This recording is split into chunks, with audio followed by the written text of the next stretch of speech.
Mr. Mockley coming live and direct. Check me, check me, check me. Wanted to talk a little bit about the NCAA basketball Payola information that they dropped on everybody, which ain't no information. If you know guys who play college sports, I have stayed in big college towns, big college states like Alabama, so the guys will tell you the payoff system's been in effect for a long time. Coaches telling people to sell games, boosters telling people to sell games, has been happening for a long time. This is not no mystery for guys who have been around very athletic states like Alabama and some of these other athletic states. So you see these things kind of play out. So really wanted to talk about why they needed this story.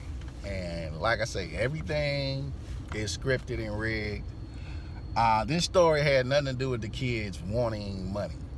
This story had a lot to do, however, with Las Vegas needing money and college basketball needing money.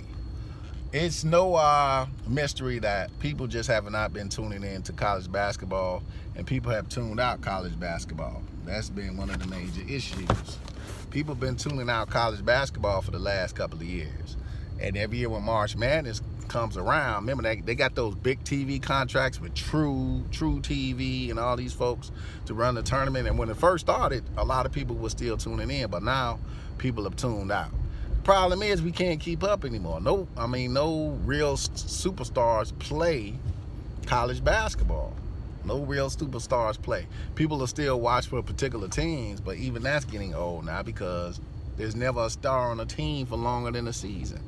So people turned off the TV. This season, I'm gonna tell you straight up, I don't even know who's been playing college basketball. I've not watched one single college basketball game. I probably won't even watch the tournament because why? Why should I watch the tournament? And that's with a lot of the people I talk to, that's pretty much what it is. Sports is entertainment. I tell people don't get your stress levels up, your high blood pressure up, rooting for something that already has a scripted outcome because it's just for entertainment purposes. But entertainment has to have a reason why you tune in. And right now, there is no reason to tune in. There is no reason. So, what do the media have to do to get you to tune in? Well, the easiest way to do that is start a scandal. And they do this all the time. They start these scandals, basketball payola, get all the interest back into college basketball. They'll really ramp it up now that we're getting into close to March Madness. They'll come out with some other story. Remember the story was they kind of acted like there was going to be no big name teams in the tournament this year, which still might be the case. So this year might be the year they're underdog winning the tournament, beating a big name team, one that survived the scandal. That could be the kind of narrative to get people to watch, but right now people are tuning off. So we talk about payola. Who benefits from paying college athletes? Does Las Vegas benefit? Who gets the major benefit?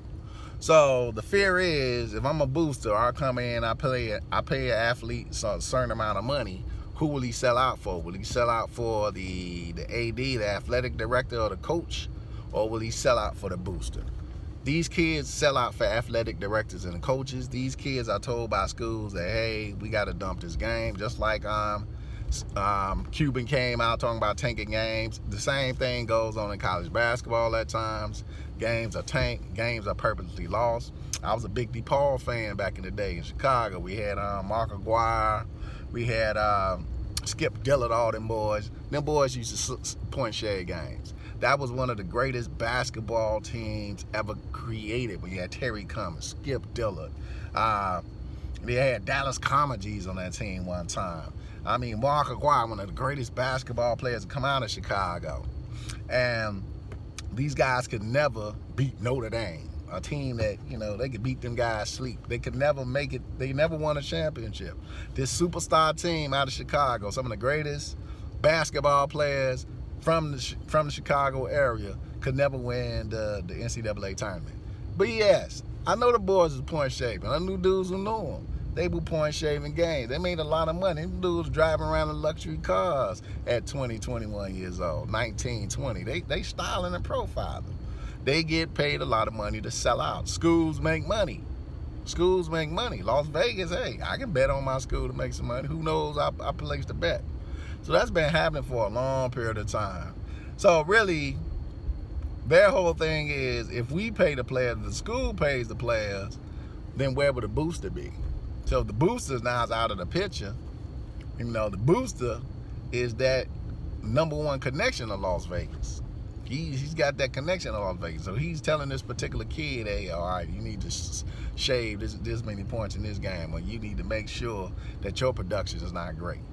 So now that will kind of take the boosters out of the equation. You know what I'm saying? So should they pay players?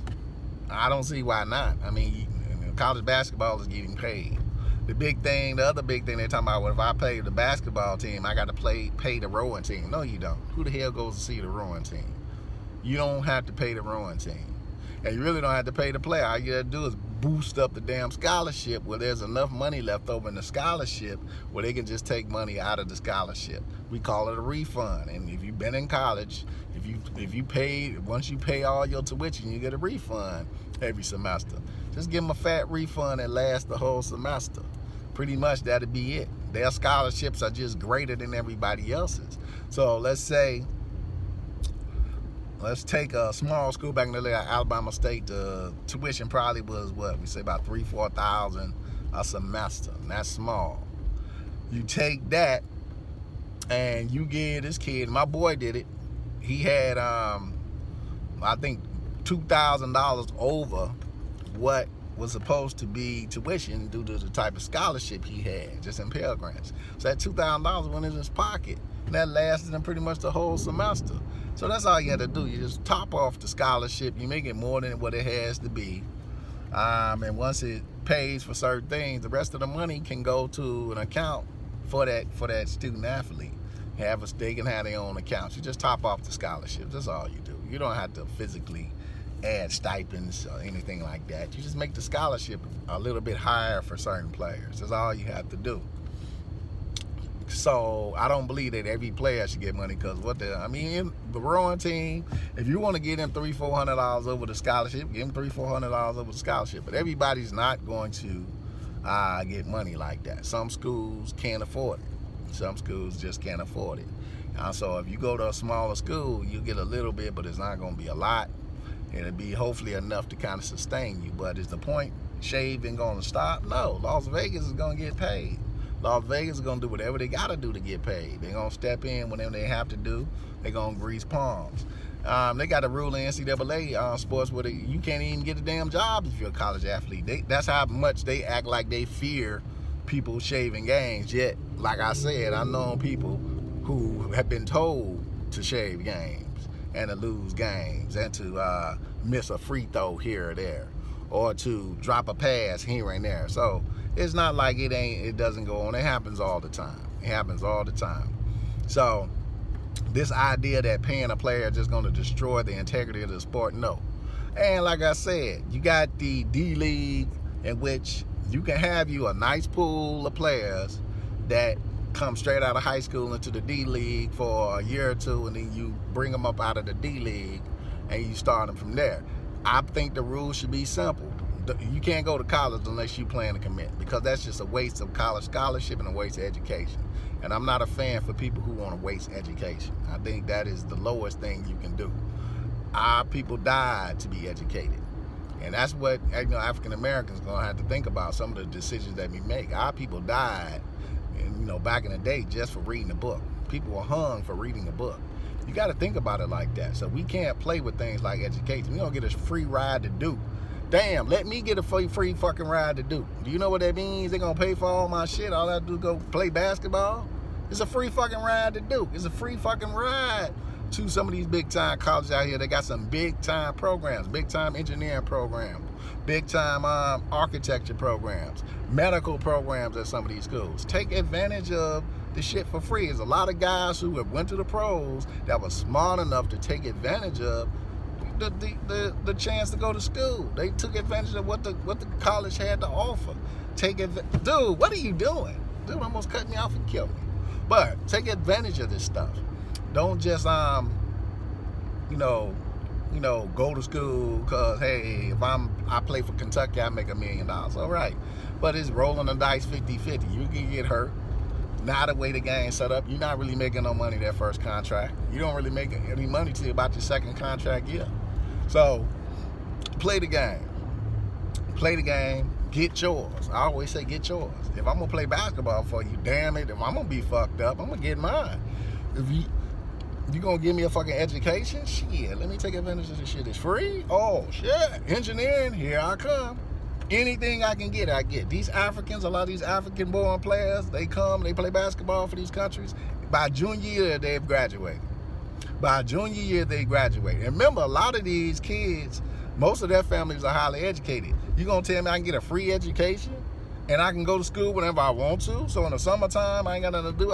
I can finish up. Why do you think they finish up in 3 years? Summertime, they in school. While the African-American players are wasting time, they in school graduating, the majority of them.